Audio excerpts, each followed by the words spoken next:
Well, everyone, the iPhone 14 came out just recently. The iPhone 6 came in 2014. So let's go and see how both these phones compare. This phone is about 8 years old now, which is crazy. If you want to pick up either one of these phones, links will be down in the description. You can get them from there. You can help support the channel at the same time. Now, definitely what I would recommend telling you is that if you have all the money in the world, go for the iPhone 14. But even if you don't have all the money in the world, getting something like an iPhone 6 really makes no sense nowadays. Side by side, you can definitely tell some massive differences for sure. On the front of the iPhone 6, we have a 4.7-inch IPS panel.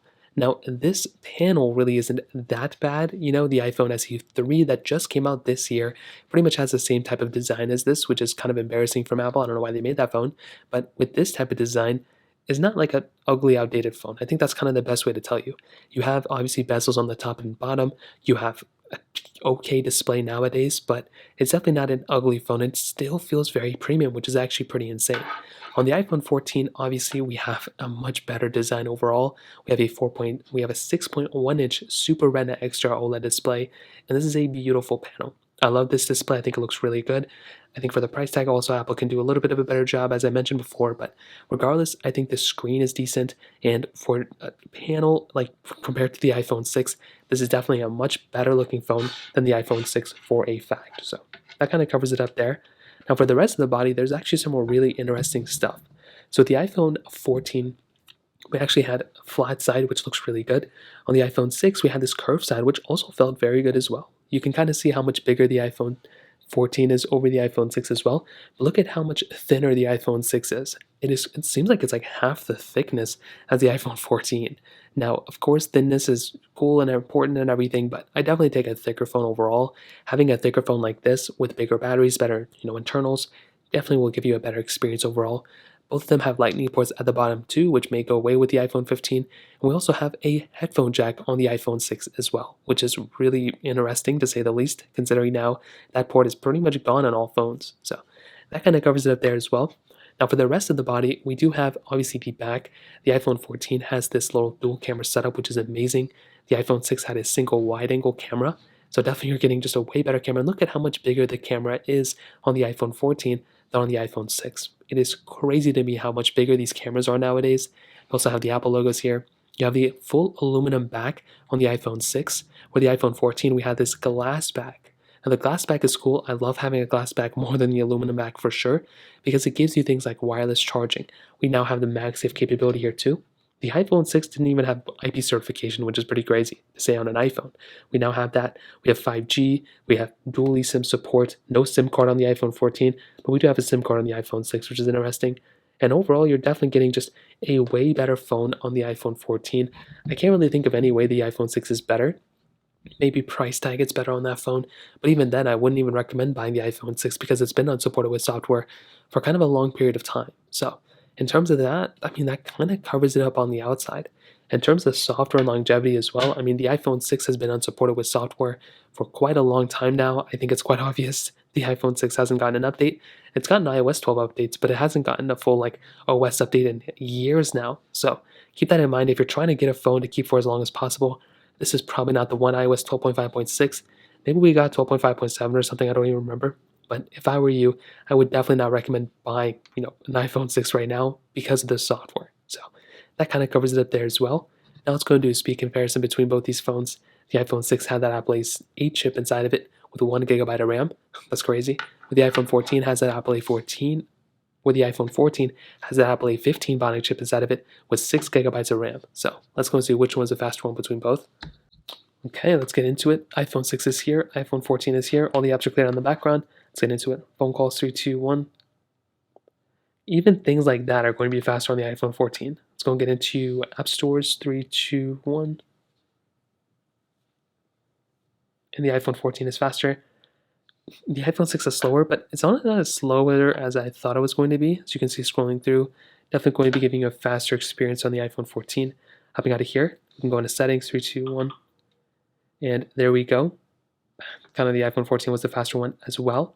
Let's get into clock, 3, 2, 1. There we go.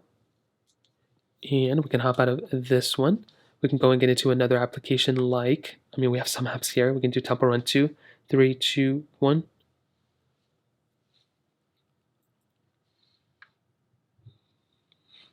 Okay, hopping onto this one.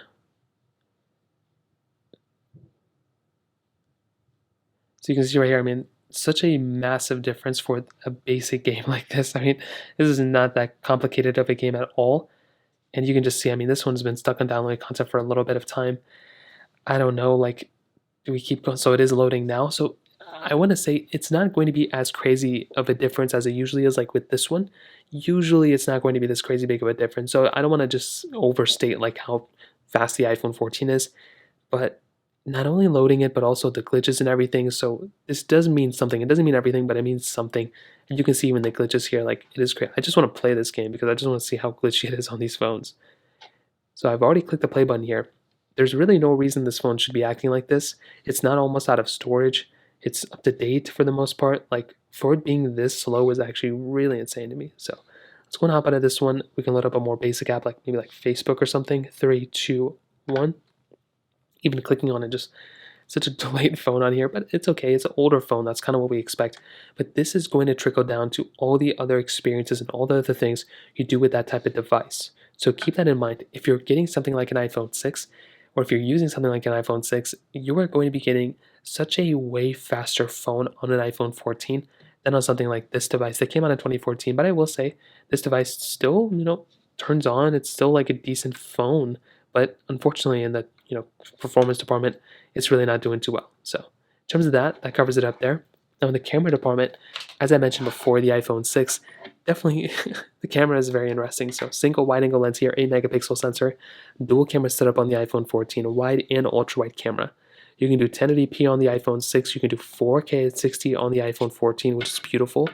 Now the iPhone 6 camera, I knew a lot of people who owned this phone when it first came out. It was, I think, the best-selling iPhone, one of the best-selling phones of all time. And this was not a bad camera at that time, and I wouldn't say it's a bad camera now. It just so happens that this is definitely a more dated phone when it comes down to it. There's no, I mean, you have video mode, you have slow mode, you have photo and square mode. What's funny is that this phone, in terms of the capability and the things, the UI, still exactly looks the same as what we have nowadays. And this thing's been unsupported for years now. So this camera, definitely wouldn't recommend using it as a main device phone. I will say the 6S camera definitely improved this one for sure. But with the iPhone 14, you're definitely getting a way better camera when it comes down to it. This thing just has everything you'd probably ever want within a phone as of now. You have obviously the ultra wide sensor 0.5x. You have 5x zoom, which is awesome as well. You have video mode, which is so cool. Cinematic mode. You have action mode as well, which is really awesome. So you have a lot of little like capability here and there, which just adds so much more features, as well as portrait mode. Like those things are really cool, and I think that in and of itself is really awesome. So to kind of sum up the whole entire thing, what I can definitely tell you is the 14 is definitely way better than the 6. There's really no reason why you would ever want to get a device like this one anymore, maybe for like collectors or something like that. Other than that, though, it really doesn't make too much sense why you'd ever want to recommend, why you'd want to get this device over any other device. Like you can get a 10, you can get a 10s, you can get like even like an 8 is going to be way better than this thing. So it really makes no sense to get a device like this anymore. But there are other devices you can get that don't have to spend $800 on. Like I said, like the iPhone 8, 10, 10s, like those things are a couple $100 or maybe even $100 like the 8, and it's still going to be giving you a way better experience than this one. So that pretty much covers it up. If you have any other thoughts or questions, let me know in the comment section below. Hit the like button, that would mean so much, but definitely hit that subscribe button. More importantly than everything else, I love every single one of you guys. Hopefully I'll catch you guys in the next video. Peace out till then.